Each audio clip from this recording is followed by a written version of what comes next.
Welcome back. It's 8:42. The first full week of school in New York City now in the books, but some parents are already expressing concern about next year, especially when it comes to the Head Start program. The city lost $78 million in federal funding for Head Start, which leaves the future of the program in a bit of limbo.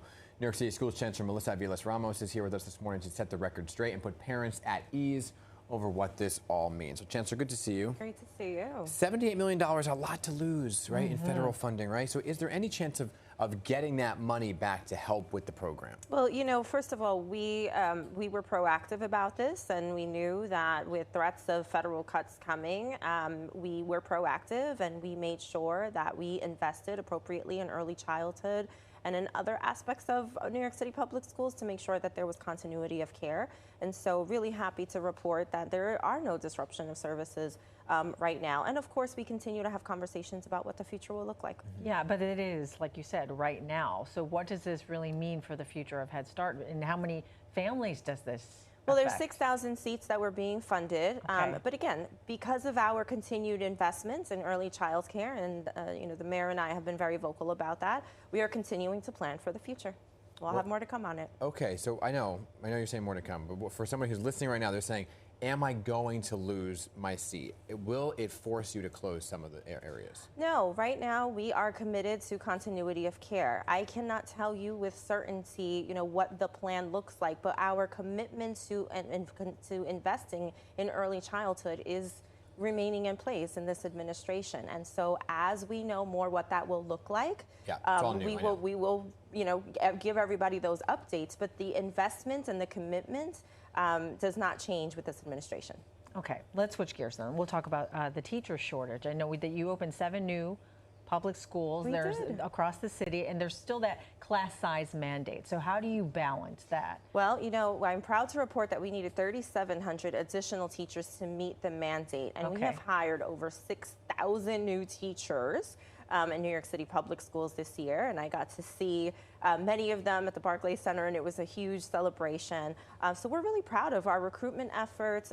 As I've mentioned before, schools submitted proposals to meet the class size mandate. Henry Rubio, Michael Mulgrew, and I all signed off on those plans, and we gave schools funding based on those plans, whether that was to convert class offices to classrooms, or it was to hire additional teachers. So we're on track right now for class size. There are always shortage areas in ENL, the English as a new language teachers, STEM teachers. So we're always actively recruiting in those areas and incentivizing in harder to staff districts. But we opened in really great shape. Okay, so there's no classes right now that are not fulfilling the mandate. No, we are in compliance. Okay, good.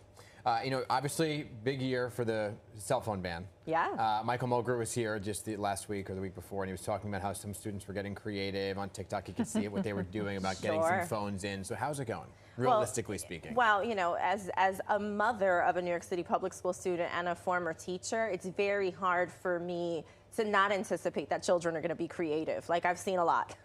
So we knew that that was coming, and we're working really closely with the safety, with school safety. We're working closely with principals. We're working closely with our borough safety directors. And again, for many of our schools, this is not new. Over half of them already had a restriction policy. So nothing's perfect, but of course, you know, we knew that students were going to be detoxing from having their phones all the time. I don't have mine with me right now, and I'm going like this, feeling my text, but this is what we have to do to center innovation in classrooms and have distraction-free zones. What are the penalties, though, for kids? There's progressive discipline. So I want to be clear on that we are not running straight to suspension. I think that was a misconception and something that was very clear in the law, and that's why messaging and communicating with families was so important. And so quite simply, the first step is just a conversation.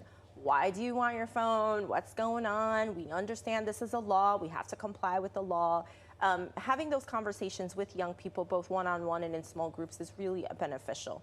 And then obviously there's a lot going on with immigration. And last time you were on PIX11 Politics, I talked to you about what was going on in terms of the education for teachers and educators to know what happens if ICE were to come to the school. That's right. So So far, no ICE agents at a school. No, they have not, and we continue to message our protocols around non-local law enforcement not being able to enter the building without a judicial warrant. Yeah. And even if they produce one, that has to be checked by legal to ensure that it truly is one. Yeah. So our protocols remain, and our Know Your Rights and Know Their Rights training continue to be held. But because you saw some students placed under arrest outside of schools, Yes. right?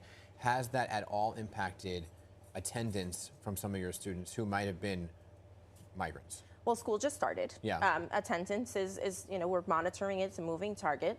But what we know is rather than focus on that number, we need to connect with families, and we need them to understand that schools are safe spaces. The number's important. The numbers are important. School just started. We'll give you the attendance data as it unfolds. But what I can tell you is that this is a moment where we need to stay close to our families and to advocates and to faith-based leaders so we can send the message about why schools are safe spaces. Yeah, I was just going to say, how are you communicating with those families who might be basically in hiding? Yeah, well, again, we have such strong relationships with organizations like New York Immigration Coalition and Make the Road, and a number of elected officials who are just supportive in giving us platforms to communicate to our families and messaging that themselves, right? So even if there are some trust issues with us, because that's the reality, some families are still very scared, they are hearing it from trusted organizations that they know are there to support them as well. Okay. Chancellor, appreciate you coming in. Thanks so much for having me.